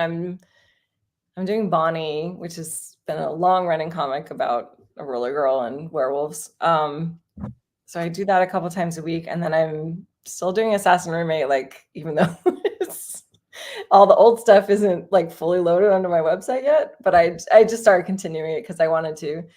And I just started a new like not safe for work comic short that I'm putting on my Patreon. But other than that, I'm just doing like cryptid stuff because I've done these cryptid prints for like every state. So I have them.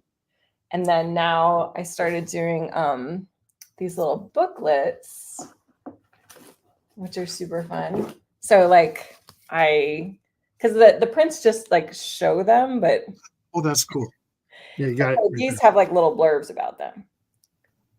So I kind of like, I talk about, and they're really little blurbs. Like, I'm really not like saying that much about them.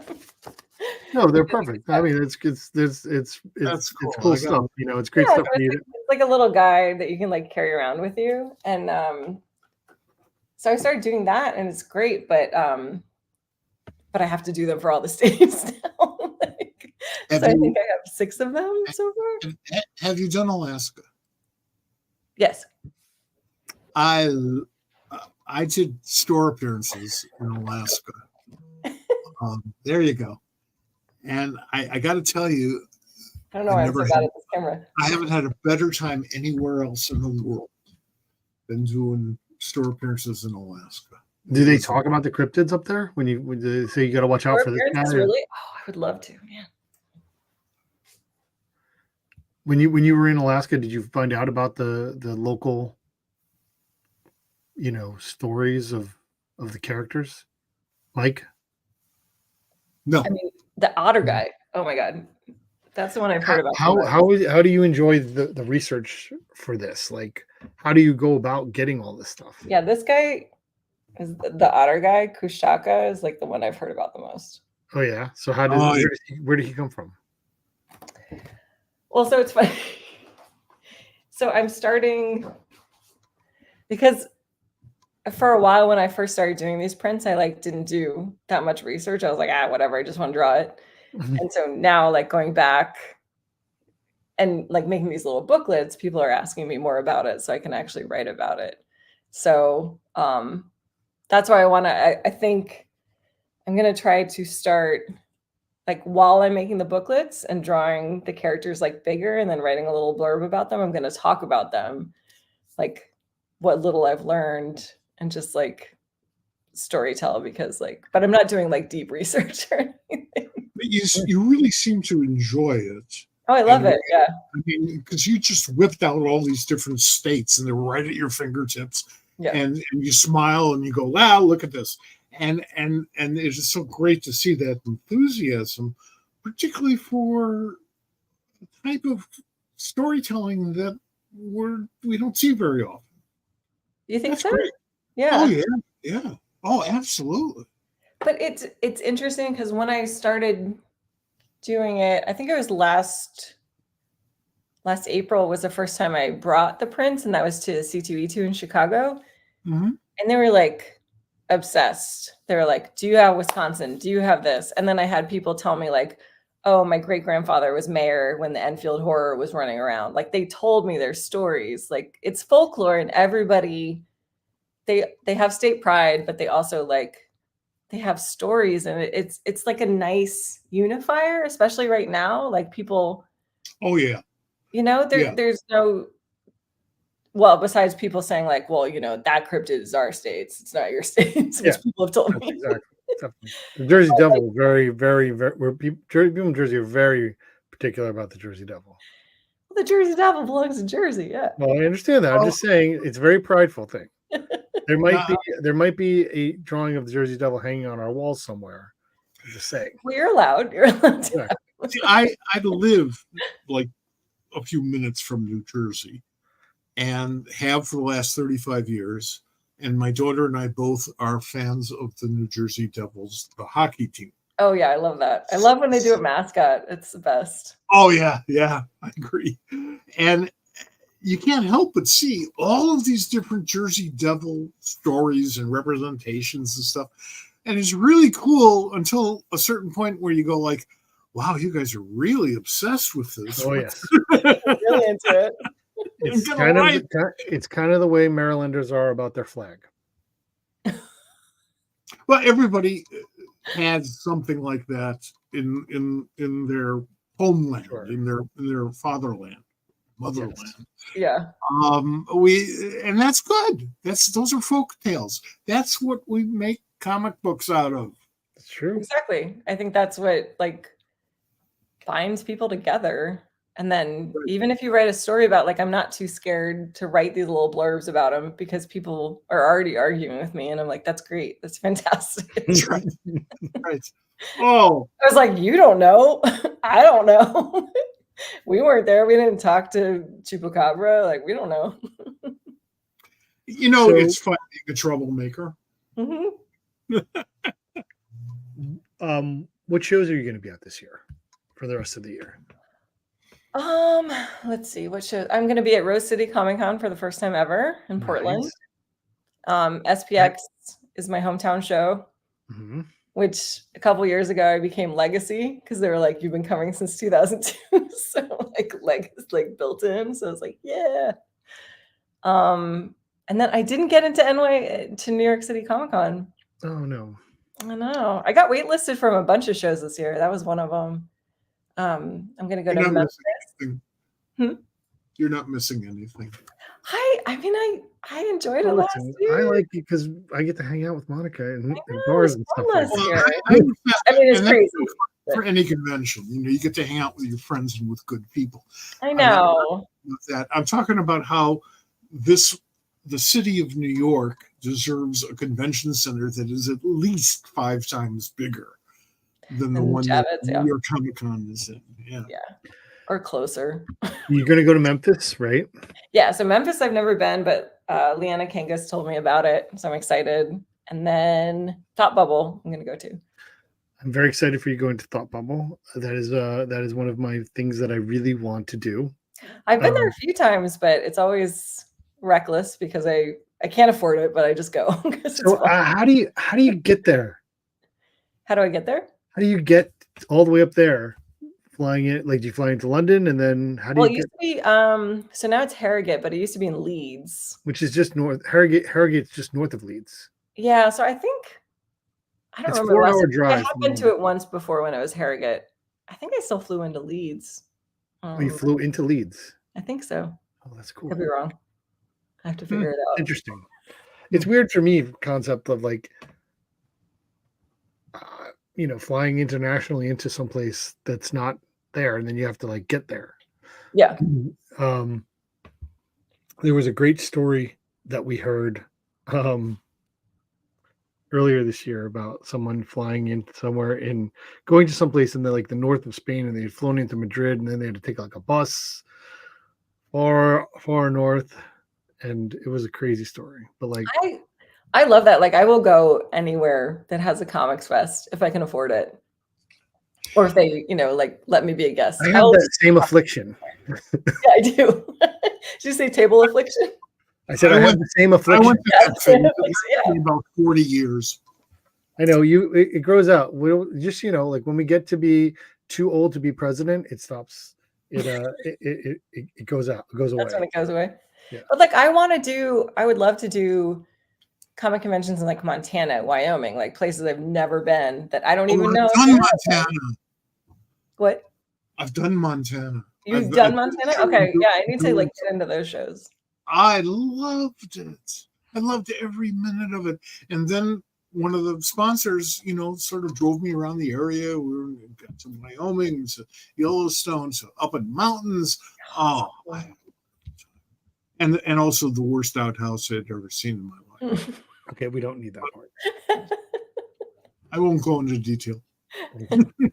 That's part of like the cryptid stuff and folklore. It's like part of bonding with people. It's like going to like their neighborhoods with comics and just being like, hey, this is what I have. And like they can be weird about it, but it's great. It's just a great introduction to people. It's like being a comedian almost. I would go to a city I haven't been to a convention I haven't been to.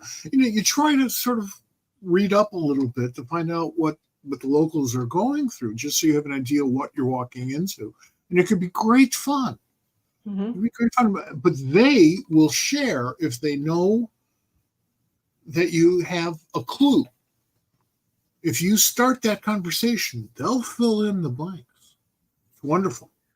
Yeah, it's interesting you said like comics because like Patton Oswalt did like years ago, he did like a comedian tour, like an indie comedian tour, and it was like the first of its kind. And it was him and Galifianakis and I forget what her name was, but they like got a bus and he scheduled it like an indie rock band, just touring around, and that was like such an inspiration to me. It was like, oh yeah, we can just do that if we can find enough venues. Yeah, and now he's got his comic book becoming a TV show. Which one? Yeah. So that was announced today that Minor Threats is going to be a Netflix show. Oh, I love Patton Oswalt. I like that book. Yeah, I haven't read the book.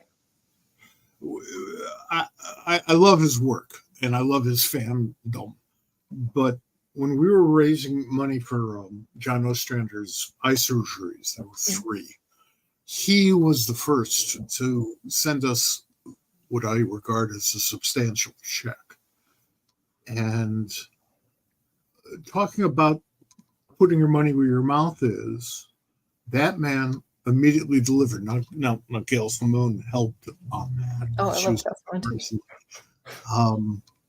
But I haven't seen him. I never met him, and I want to thank him. I wanted to thank him for 10 years. He's the kind of guy who I feel like, I don't know, you could send him a letter or something and he would get We'll it. get him on the show. I think. Yeah. That definitely. We're going to branch out. We're going to get some people who cross medium on the show. I have a plan for that. We'll get to that. I want to while you're here, I want to share with the folks our upcoming list of guests that's coming up, because we're coming to the end of this show. So thank you guys for being here. But I want you to let you know, next Tuesday we're going to have Keith Champagne. The following Tuesday we're going to have Karen Green. And if you don't know who Karen Green is, you better be here, because and if you do know who Karen Green is, you better be. You will be here. Yeah. And we have Mark Guggenheim the Thursday after that, which should be fantastic. And Greg Lockhart, who is going to be here. We're going to talk about some ponies. Who's that guy? Never heard of that Pony guy. Club or something like that. I don't know. One trick pony. I don't know. I was, so this is what we've got booked up, folks, for the next, four episodes, next 3 weeks. We got some things lined up after that we're going to be here. So this will get us 7 Tuesdays in a row with some Thursdays thrown in. We are on, I would consider, a roll. Monica, I was going to try and put you and Greg on the same show, but then it wasn't working, and I'm like, yeah, they deserve their own shows. So he's busy. He's fine. It's fine. Trick Pony is so good. My God. Yes, absolutely. We're going to talk about that. But yeah, so we have a big next month coming through. Like I said, we will be back next week. Keith Champagne is going to be here with another guest as well, with the Kickstarter that they're working on. We'll talk about Ryan Reynolds and Hugh Jackman and probably that. Oh, I'm going to see it. I'm going to see it Friday night. I heard you guys talking about it, and I'm seeing it on a midnight show. So excellent. Yeah, I'm really looking forward to it. Me too. I want to have a good time. Yeah, we just rewatched Deadpool 2, and Logan, and I feel like it's gonna. Yeah. So if you're here this long, you're getting spoilers again, because I am so excited that X-23 is going to be in this movie. Like it's like I don't know what the same actress. Yes. Yeah.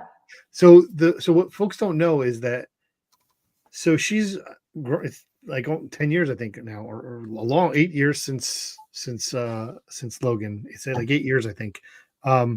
So she's grown up now, and she's in The Acolyte, the Star Wars show that's just finished. I don't think I realized she was in Acolyte. She's in The Acolyte, and she was doing press for that.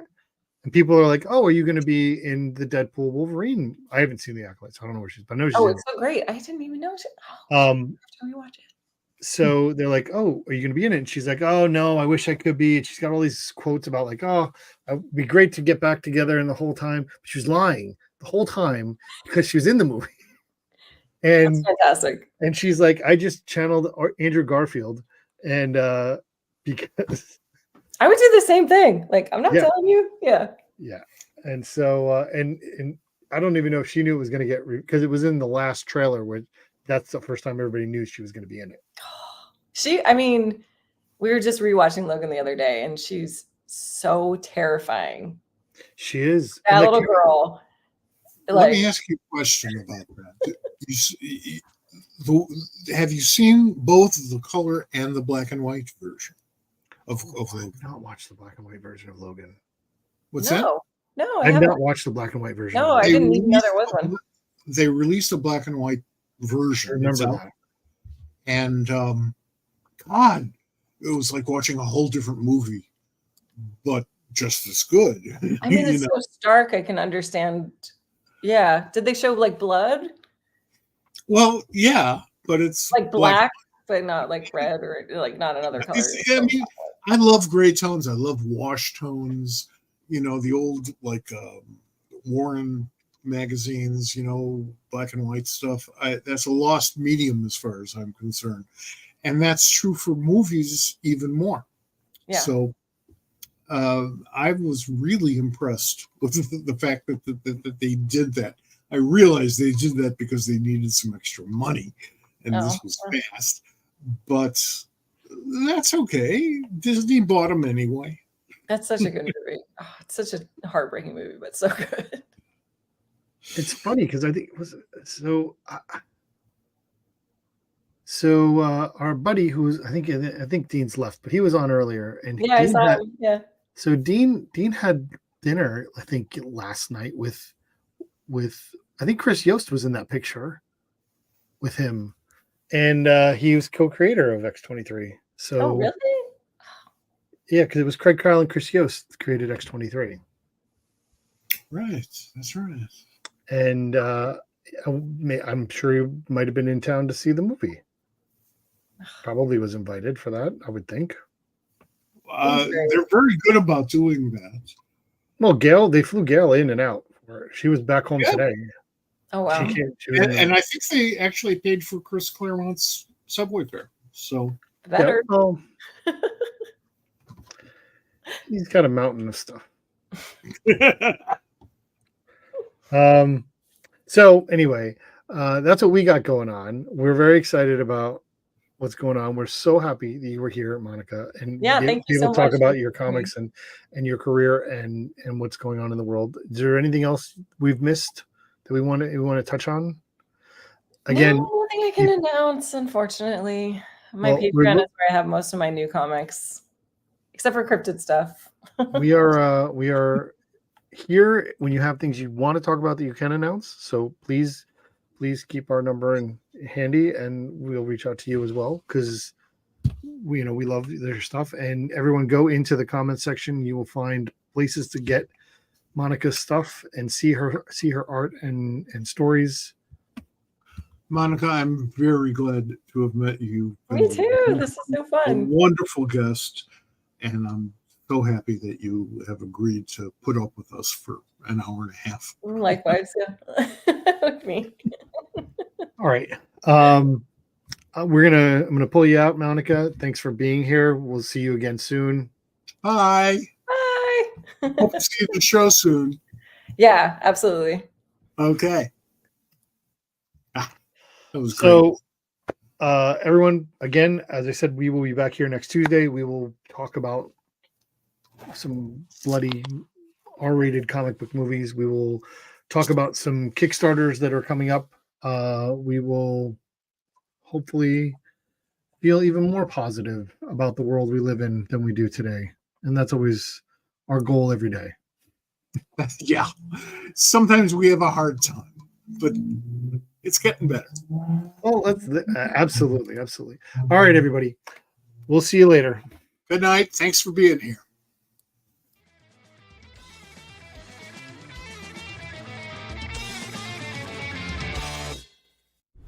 This has been a production of the Pop Culture Squad Network. PopCultureSquad.com. How do you